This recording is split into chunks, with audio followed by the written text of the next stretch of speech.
Electronegatividad, tercer grado de secundaria. En este video vamos a hablar sobre electronegatividad y cómo surgió la tercera revolución de la química gracias a este concepto. Bueno, vamos a empezar hablando sobre la tercera revolución de la química. Cuando se descubrió el electrón en 1897, se sospechaba que este era responsable de la unión de los entre átomos y también sobre la carga eléctricas. Después, en el modelo de Bohr, este propuso los orbitales y que los electrones se localizaban en estos. Lewis desarrolló teorías que explicaran la naturaleza del enlace químico, con lo que inició la tercera revolución de la química. En ese entonces, en esos años, no se sabía muy bien cómo se enlazaban los átomos. Se tenían ideas, pero no se había formalizado o no se había dicho, dado por hecho, una forma en la que se entrelazaban. Y en ese momento, en esos años, se estaba trabajando para poder entender cómo se realizaban los enlaces. Bueno, pues Lewis propuso cómo se formaban los enlaces iónicos y cómo en unos casos se convertían electrones formando los enlaces covalentes, pero no pudo explicar el enlace triple en ese entonces. Lewis básicamente lo que dijo en un inicio fue que propuso los modelos de los átomos como si fueran unos cubos, y esos cubos tenían los electrones en las formas de vértices y se iban pegando entre ellos con una forma muy rara. Aquí explico básicamente cómo se formaban los iónicos, que era que uno le robaba los electrones a otro, y los covalentes que realmente se compartían. Pero acuérdense que en esta, por ejemplo, aquí en esta sustancia de aquí, N2, tenían un enlace triple. Se forman así, de esta manera. Pero y el modelo de Lewis en ese entonces no pudo resolver este enigma, porque se formó un tercer enlace y no había explicación con eso de los cubos. Pero esos modelos de igual forma sirvieron como base para la regla del octeto. Y aquí se puede ver una ilustración de cómo se forma el compuesto NaCl, que ya lo hemos explicado muchas veces. Después llegó un señor llamado Pauling y dijo lo siguiente sobre el enlace químico. Diremos que hay un enlace químico entre dos átomos o grupo de estos en el caso en que las fuerzas que actúan entre estos son tales como para formar un agregado con una buena estabilidad y considerarlo como una molécula independiente.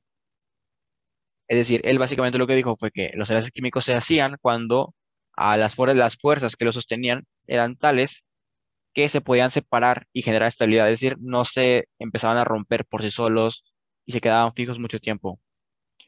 Descubrió que la relación de la masa atómica y la distancia promedio del núcleo a los electrones era una propiedad llamada electronegatividad. Eso lo expliqué hace muy poco, pero no os dije la palabra electronegatividad, porque aún no lo hemos visto. Yo había explicado que los átomos que tienen el núcleo aquí tienen un orbital muy cercano, y los electrones aquí, tenían menos probabilidad de que se los quitaran, porque estaba muy cerquita la distancia entre el átomo y los electrones. Pero si venía un átomo con un orbital gigante, así, la distancia entre el núcleo y los electrones es mucho más grande. Por lo tanto, la fuerza eléctrica que se ejercen entre ellos mismos no es suficiente para que otro átomo con una electronegatividad más alta se lo robe. Por eso tienden a perder electrones. Es decir, como resumen, se puede decir que mientras más alejados estén los electrones del núcleo, más facilidad tiene de perder sus electrones. Y mientras más cercanos estén, o mayor cantidad de núcleos tenga cercanos y los orbitales estén cerquita, mayor fuerza va a tener para arrancar electrones de otro átomo. Por eso aquí dice, hay átomos con mayor capacidad de atraer electrones que otros. Y con esto, Pauling hizo la siguiente tabla con los valores de electronegatividad de los elementos. Básicamente lo que Pauling hizo fue encontrar esa relación o esa constante entre la distancia entre el núcleo y los electrones y los llamó electronegatividad. Y pues aquí se puede ver una tabla que dice bajo a la izquierda, alto a la derecha. Es decir, el cesio, este es el que tiene 0,7 electronegatividad, cesio tiene un núcleo grande, es grande su núcleo porque tiene muchos protones, pero también a la vez tiene muchos electrones y de una manera muy dispersa, es decir, su orbital es gigante, su último orbital es gigante, su capa de valencia es gigante. Por lo tanto, no hay suficiente fuerza para que los electrones se queden estables en su último orbital. El flúor, como contraparte, tiene una electronegatividad demasiado alta. Es el elemento que más electronegatividad tiene y es el elemento que más facilidad tiene para quitar los electrones a los demás. Y es el que menos probabilidad tiene que pierda electrones. De hecho, el flúor casi nunca o nunca pierde electrones. Él siempre roba electrones.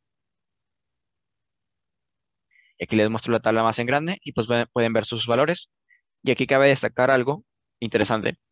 Es que miren los de acá, todos estos de aquí, no tienen valores. Eso lo he explicado muchas veces, pero espero que los hayan entendido porque esos gases nobles no tienen electronegatividad. Bueno, si no recuerdan, los gases nobles tienen su octeto completo, tienen los 8 electrones en su última capa de valencia. ¿Qué pasa cuando tenían su octeto completo? Ya no ocupaban a nadie más para completarse. Por lo tanto, no ocupan formar enlaces. Entonces no tienen electronegatividad porque son demasiado estables esos átomos. Son perfectos para la naturaleza. No ocupan juntarse con nadie para completar su estabilidad. Por eso no tienen electronegatividad porque no se juntan con nadie. La unión entre átomos con muy diferente electronegatividad producen enlaces iónicos y los átomos con electronegatividad iguales producen enlaces covalentes no polares. Por ejemplo, aquí tenemos una molécula de hidrógeno, H2. Voy a cambiar un poquito el color. Ese es H2. Y aquí tenemos HCl. Estos dos compuestos los hemos visto en videos anteriores y se ha comprobado que los ambos son covalentes. Pero aquí hay una explicación de por qué uno es polar y otro no es polar. Bueno, aparte de que ya lo había explicado más o menos con las cargas parciales y todas esas cosas, pero aquí voy a dar una explicación con electronegatividad. El hidrógeno tiene una electronegatividad de 2.1, el cloro de 3.0. Obviamente el cloro tiene mayor electronegatividad que el hidrógeno. Si tú juntas dos hidrógenos con la misma electronegatividad, puedes ver aquí esta imagen aquí, este especie de nodo o nubes de electrones, se ve muy simétrico, ¿no? Perfecto, o sea, perfectamente balanceada entre uno y el otro. Sin embargo, si miras a la derecha, que es el HCl, se puede ver que hay una disparidad entre el número de la nube de electrones de uno y la del otro. Se puede ver que lo de este átomo de acá, del lado derecho, tiene mayor concentración de esto cosa verde, ¿no? Y si se dan cuenta, aquí tienes estos electrones, esos electrones, esos electrones y esos electrones. Eso hace ilusión o alude a esto de aquí. Mientras tanto, acá del lado izquierdo del hidrógeno no hay nada. Por lo tanto, aquí está muy vacío. Y en esa diferencia de fuerzas eléctricas, es decir, el cloro atrae con más fuerza a los electrones, por eso se quedan más pegados al cloro, hay más cantidad de electrones del lado derecho y se genera una carga negativa, una carga parcial negativa. Mientras que en la izquierda se crea una carga parcial positiva porque hay ausencia de electrones en ese caso. Otro ejemplo, el monóxido de carbono representado por la estructura de Lewis es así, C y O, ¿no? El monóxido de carbono es esto, CO. El carbono tiene la electronegatividad de 2.5 y el oxígeno 3.5 y de su modelo de Lewis. La electronegatividad del oxígeno es mayor a la del carbono, que es lo que acabamos de ver. Realmente los electrones de valencia se verían así. Tiene estos dos, tiene este, pero los dos electrones que tenía aquí, estos de aquí, arriba, se pegaron más al oxígeno. ¿Por qué se pegaron más? Porque el oxígeno atrae con mayor fuerza a los electrones hacia su núcleo. Es como si se los quisiera quitar y se los atrajera directamente para él. Simplemente los jala con más fuerza y se pegan más a su núcleo. Mientras el carbono hace lo que puede, pero no puede ganarle a esa fuerza eléctrica que genera el oxígeno a comparación de él. Por eso los electrones se desvían un poquito y se van más hacia la derecha. Y otra forma de ver esto es que se generan cargas parciales. Este símbolo de aquí se llama delta, es una letra griega, se refiere a carga parcial. Del lado izquierdo de la molécula se genera una carga parcial positiva y una parcial negativa del lado derecho. ¿Por qué? Por esta nube de electrones que está aquí. Está más pegada hacia la derecha que a la izquierda. Si estuviera en completo equilibrio, no tuviera cargas parciales. Pero como está más inclinada hacia un lado o más hacia el otro, se crean esas cargas parciales. Entonces, o sea, para resumir todo esto que hemos estado hablando, las cargas parciales se crean porque no hay simetría en las posiciones de los electrones, es decir, están más cargados de un lado o del otro. Si pasa eso, hay cargas parciales. Si no pasa, la carga parcial es cero. Para saber el tipo de enlace, se puede restar los valores de electronegatividad de los átomos.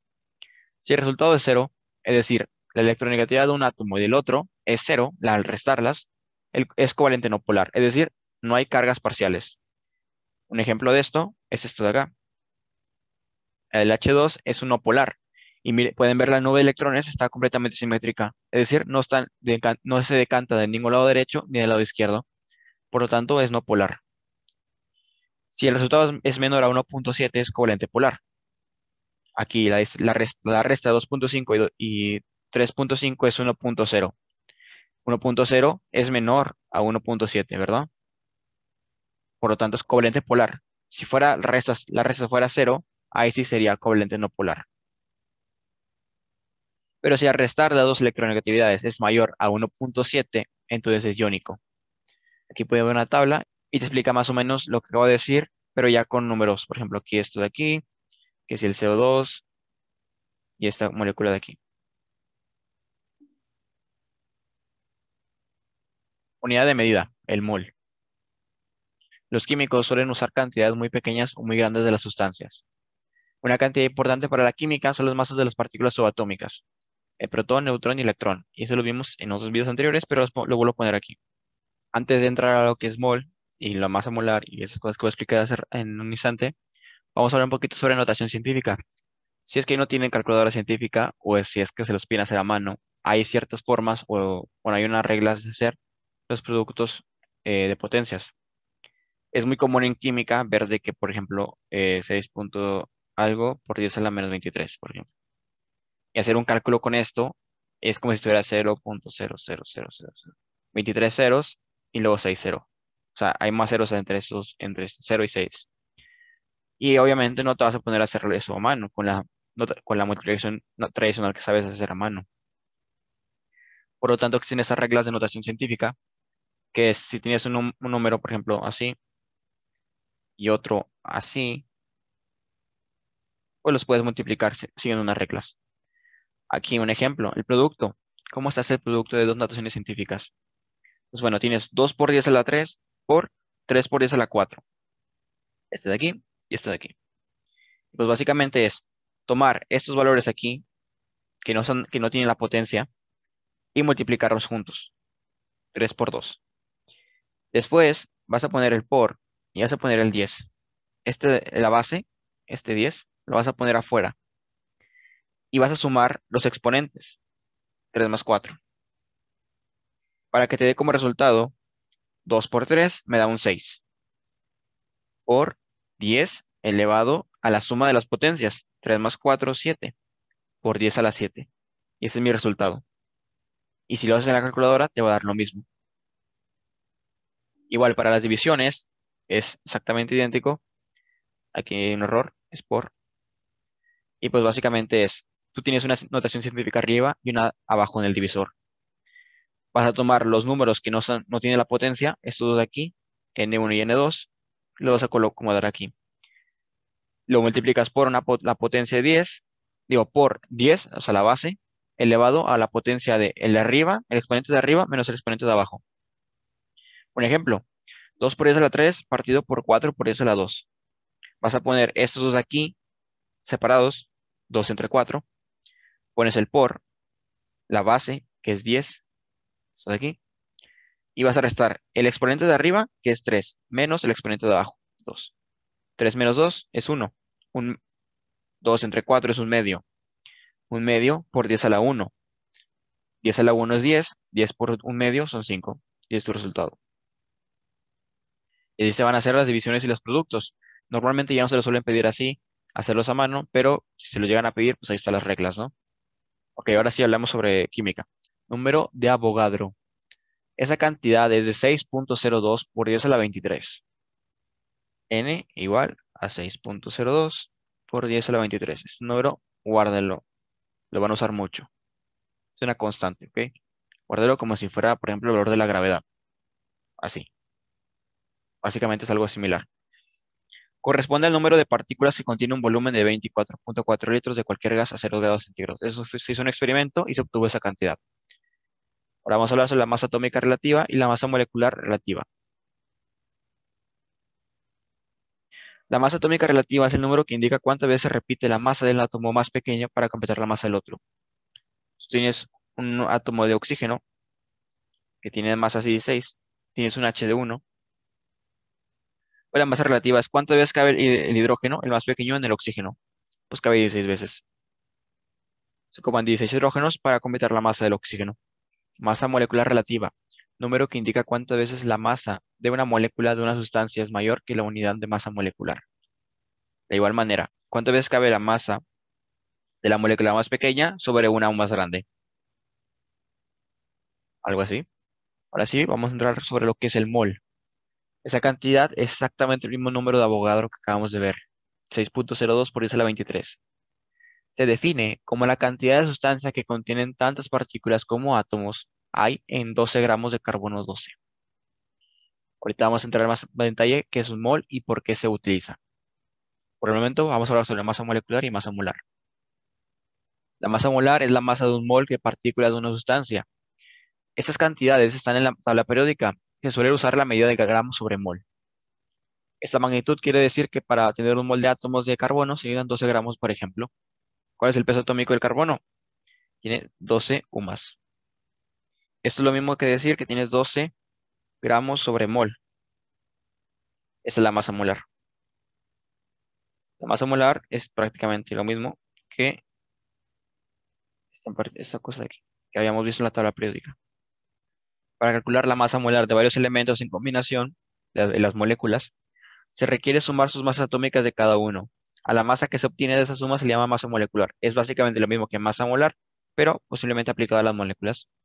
Por ejemplo, para el agua, H2O, la masa atómica del hidrógeno es una UMA. La masa atómica del oxígeno es 16 UMAS. La masa molecular del H2O, el agua, es 18 UMAS. Es decir, dos hidrógenos, que son 2 UMAS, más 16 UMA, que son los de el oxígeno, 18. Recuerden que no solamente son hidrógenos, son dos. Entonces, la masa molar o la masa molecular de un mol de H2O es 18 gramos. Por ejemplo, aquí tenemos magnesio, oxígeno. Aquí hace falta recargar algo. M es gas. Me produce dos veces el óxido de magnesio. ¿Y cómo se lee esto? Porque hemos visto las reacciones químicas, pero pues no sabemos qué unidades tiene, por ejemplo. Pues bueno, el mol viene a solucionar ese problema. Aquí la reacción dice, 2 moles de magnesio reaccionan con un mol de oxígeno y producen 2 moles de óxido de magnesio. Básicamente, en vez de decir 2 magnesios, dices 2 moles. Ahora vamos a trabajar con moles. Esa es la unidad que se trabaja en química. Y pues bueno, vamos a calcular las masas atómicas. El magnesio tiene 24 UMAS. El oxígeno, la molécula de oxígeno, tiene 32. 16 más 16. El óxido de magnesio, MgO, tiene 40 UMAS. Es decir, un magnesio más un oxígeno, 24 más 16, te da 40. ¿Lo quieres pasar a masa molar? Pues básicamente tomas el número, le pones en gramos. Y me podrán decir, ¿para qué es de utilidad todo esto? Pues bueno, ya esto de aquí es muy útil porque ya nos está diciendo la cantidad de gramos que necesitamos en las reacciones para obtener cierta cantidad de gramos de una sustancia. Esto ya se puede aplicar en un laboratorio, por ejemplo. Aquí dice, en la práctica, 48 gramos de magnesio reaccionan con 32 gramos de oxígeno para obtener 80 gramos de óxido de magnesio. Es decir, si tú quieres obtener de alguna manera cierta cantidad de óxido de magnesio, ya tienes la fórmula. 48 gramos de magnesio con 32 de oxígeno en gas te produce 80 gramos de óxido de magnesio. Y eso se puede escalar. Puedes multiplicar por 2 la cantidad de gramos de todas las cosas y te va a regresar el doble. Lo puedes dividir a la mitad, es decir, 24 gramos de magnesio más 16 gramos de oxígeno me va a producir 40 gramos de óxido de magnesio. Y así se obtiene la cantidad de sustancias que tú quieres en un laboratorio. Por eso es muy útil la cantidad de moles, porque ya básicamente nos está diciendo qué tantos gramos ocupamos de una sustancia o de los reactivos para obtener un producto. Por eso, los moles son muy importantes, puesto que es la unidad que nos da las cosas en gramos para obtener la cantidad de gramos que queremos de un producto. Y hasta aquí termina el video de hoy.